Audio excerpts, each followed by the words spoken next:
প্রতিটি আদা বস্তায় এত পরিমাণ কুশি নিয়েছে বলার মতো না। 1 2 3 4 5 6 7 8 9 10 11 12 13 14 15 16 17 18 19 20 21 22 23 24 25 26 27 28 29 30 31 32 33 34 35 35টা মোটামুটি দেখা গেল। তো এখন যেটা করছি সেটা হচ্ছে এইগুলি এক বস্তায় কভার করবে না, এক বস্তায় থাকবে না, কারণ হচ্ছে এটা সময় লাগবে প্রায় আরও 8 মাস এই আদা গাছটা হবে বা এরকে ভালো পজিশনে রাখতে হবে। এই কারণে আপাতত এইখানে পার্টিশন করে দিচ্ছি, 2টি বস্তায় 50-50 করে আলাদা করে দিচ্ছি, দিয়ে নতুন নতুন বস্তা তৈরি করা হচ্ছে এই যে এইভাবে। তো ভিডিওটা আমি দেখাচ্ছি, না তুলো, এখন তুলো।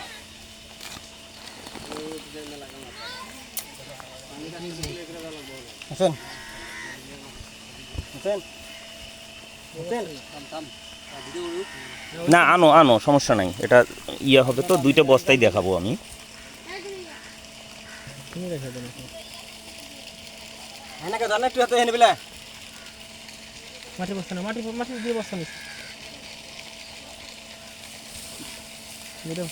হ্যাঁ, এইটা এখন মাঝখানে এটা পার্টিশন করা হবে, ভেঙে দেওয়া হবে।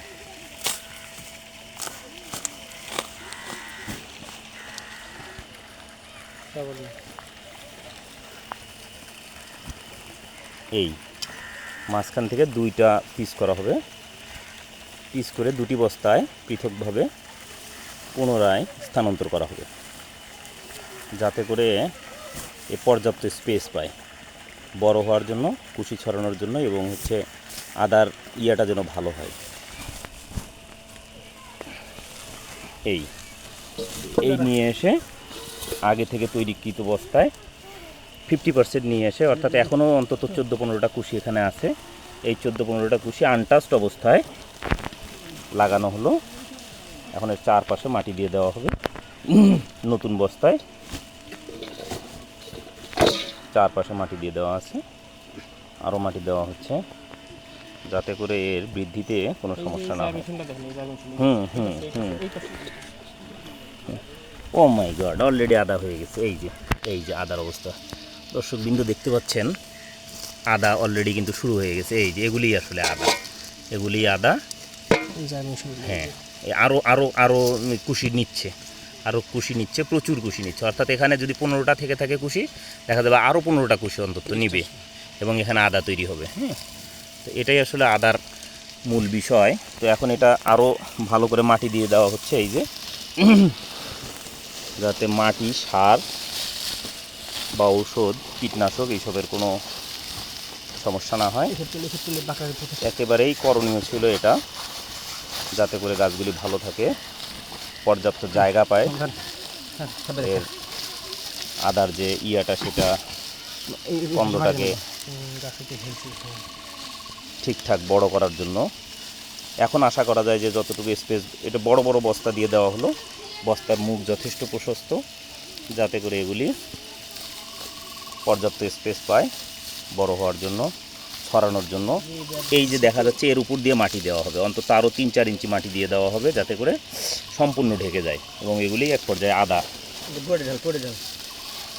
এই যে মাটি দিয়ে দেওয়া হলো গর্তে, ওই আদাগুলি ঢেকে দেওয়া হলো, আরও দেওয়া হবে, আরও দাও, ওই গোড়াটা ইয়ে করে দাও।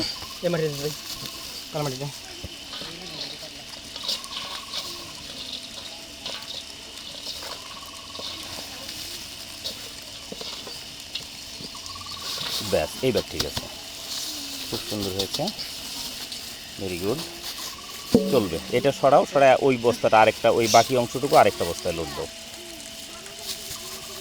এটা একটা সাইডে রাখো, সাইডে রেখে,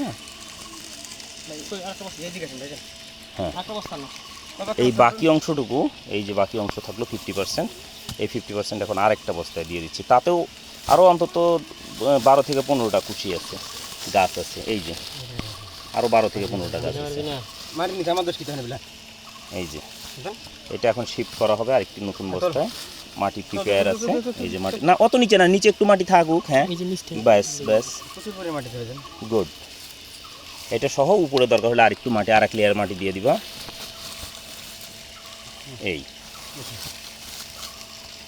যাতে করে টোটালি মাটির ঘাটতি না হয়, অ্যাজ ওয়েল অ্যাজ গাছটা পরিপূর্ণভাবে বেড়ে উঠতে পারে, সুস্থ থাকে, ওর সমস্যা না হয়। অলরেডি গোড়ায় ওই যে আদা চলে আসছে, ওই যে লাল লাল দেখা যাচ্ছে যে এগুলি মূলত আদা হবে। এই যে এই যে এই যে এগুলি আদা হবে, এগুলি পরবর্তীতে আদা অলরেডি চলে আসছে। এটা সময় লাগবে ম্যাচিউর হতে। তো যখন আদা হবে আশা করি এই আদার ভিডিও আবার দিতে পারবো। যখন আদা আমরা হারভেস্টে যাব, আদা উত্তোলন করব, নিশ্চয়ই আপনাদেরকে আবার আমরা নোটিফিকেশন দিব কী অবস্থা হলো, রেজাল্ট কী হলো, আয় ব্যয়ের হিসাব, টোটাল করণীয় সমস্ত কিছু আবার ইনশাল্লাহ আসবো, সমস্যা নেই। ধন্যবাদ সকলকে ভিডিও দেখার জন্য। ভালো মন্দ যাচাই করে আপনার মতামত লিখবেন, কোনো প্রশ্ন থাকলে লিখবেন। আমার যতটুকু অভিজ্ঞতা আছে আশা করি শেয়ার করব। ধন্যবাদ সকলকে, আল্লাহ হাফিজ।